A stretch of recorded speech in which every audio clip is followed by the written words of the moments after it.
Hey guys, thanks for joining me. You know what is so funny, because I've been doing this podcast and YouTube channel for a while now, is that my nemesis for getting these done is actually the animals at my house. In fact, like right before this, I had to kick the cat out and kick the dog out of this room to get them downstairs so they would leave me alone. I've got the kids well trained. They're not walking in and out of every episode.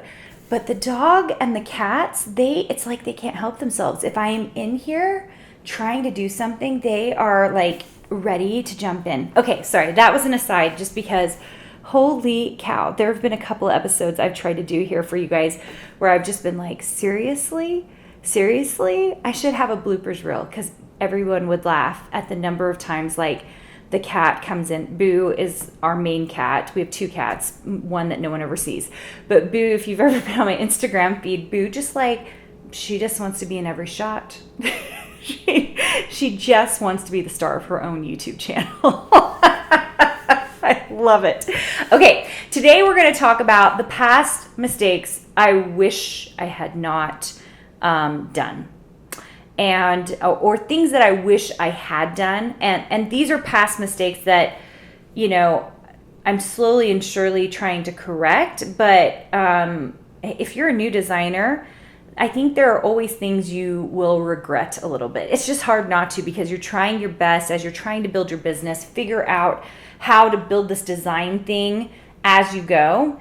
And things are different now than they were 15 years ago when I was starting. It just, the whole platform, the way things work, social media, it was just so different. But I wish I had jumped in faster on a few things, and I think that it would have propelled me faster. So if you're in that space and you're just like, what do I need to do to go faster, Carina? I am here to tell you some of my past mistakes, but I also tell you maybe a few things I did right that probably helped me more than other designers. Okay, I'm going to start with something I did do right, and this is why it's not on my past mistakes list, is that I designed every day. And I tell you guys that over and over and over again on Instagram, on the podcast, and I feel like I'm not sure if people believe me when I tell them I designed every single day. And by doing so, I produced more than so many other designers. And if you are not doing that, that is a mistake you need to correct as quick as you can, okay? So that's why it's not on my list. I do have some notes here because I wish that, I just want to make sure I hit all these things. So the number one thing I think I wish I had done is build my brand a little bit earlier. I became and I'm still very reliant on all of my designs being on platforms that have their audience building, mechanisms. So I haven't had to worry about building a brand. It didn't even occur to me really. And now when I teach Design Suite, we have a timeline, a number of products before I really want you to start building a brand. But I do talk about it because it's the one thing that I think I made the mistake on.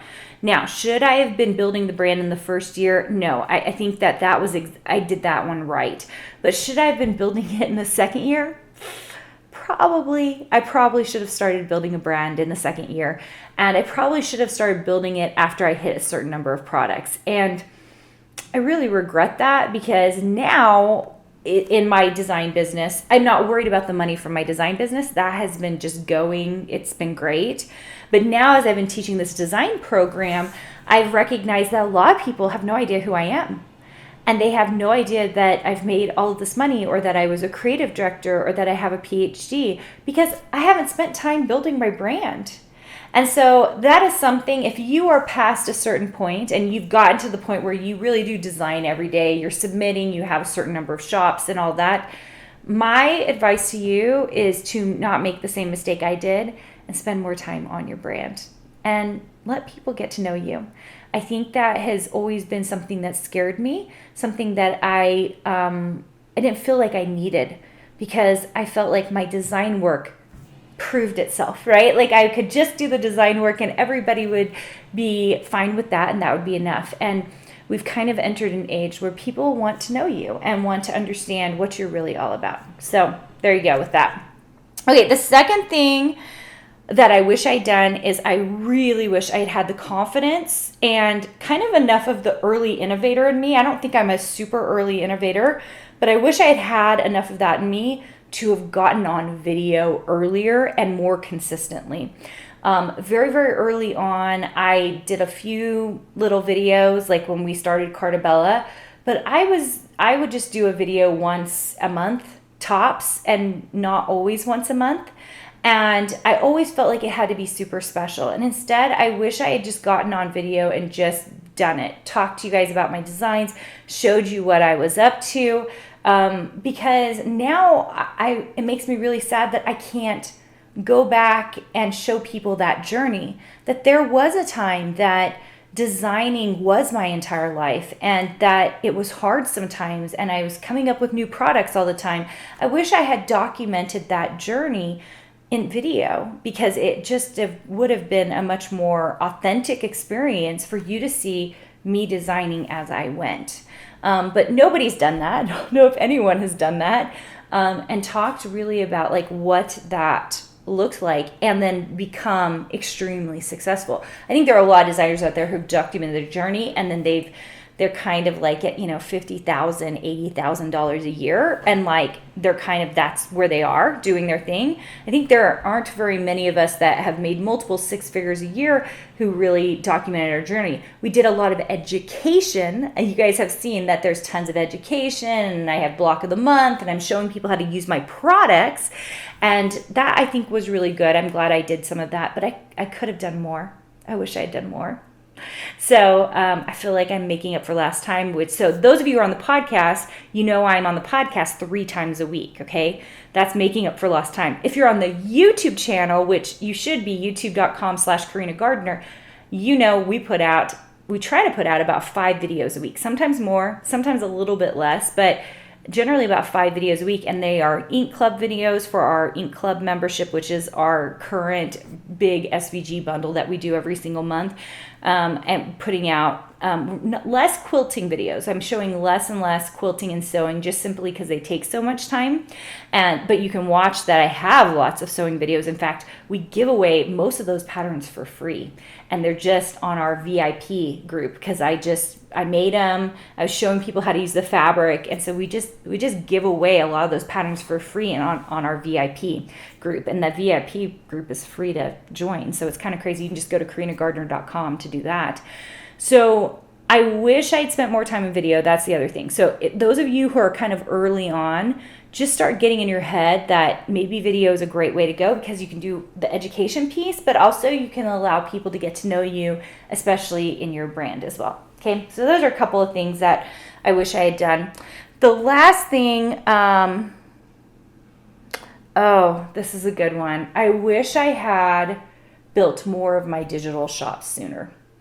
Those of you who've come to a boot camp, that or those of you in Design Suite know that digital is my bread and butter. And very often, everyone at Design Suite hear me and Suicam say, okay, how do we make another 100,000? Like, how do we, and most people are thinking like, how do I make an extra $100 a month? Or how do I make an extra $500 a month? That's not the way Suicam and I think. We're like, how do you make an extra 100,000? Like, that's the difference in where you're at, because you're trying to build extra $100,000, right? In digital business. I'm not talking about my design program. I'm talking about my digital design business, or even in my contract business. Like, how are ways that we can make more money so that we can build up that design field even more?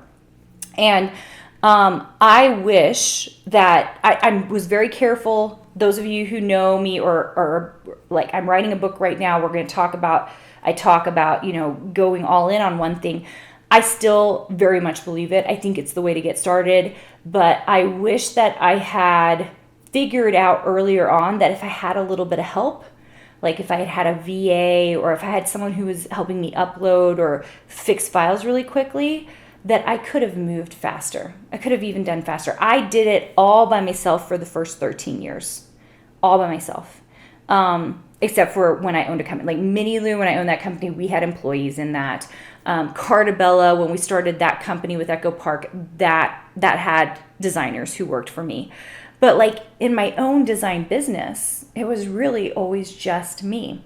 And it took me starting Design Suite for me to realize, wait, Carina, you could get so much more design work out there if you just had a little help, not with the design work. I was doing the design work, but if you could get a little help in uploading or formatting things or building zip files, right?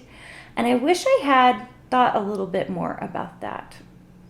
So those are just some insights into some of the mistakes I think I've made, things I wish I had done sooner, things that I'm still kind of figuring out now, and I'm definitely not perfect at, but things that maybe you should be thinking about as you are building your design business.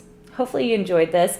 And I know we are into the holiday season right now, and I hope you are having a wonderful time with your family and friends, and that design is a wonderful either new or ongoing part of your life. I'm just grateful that you came and hung out with me for part of it.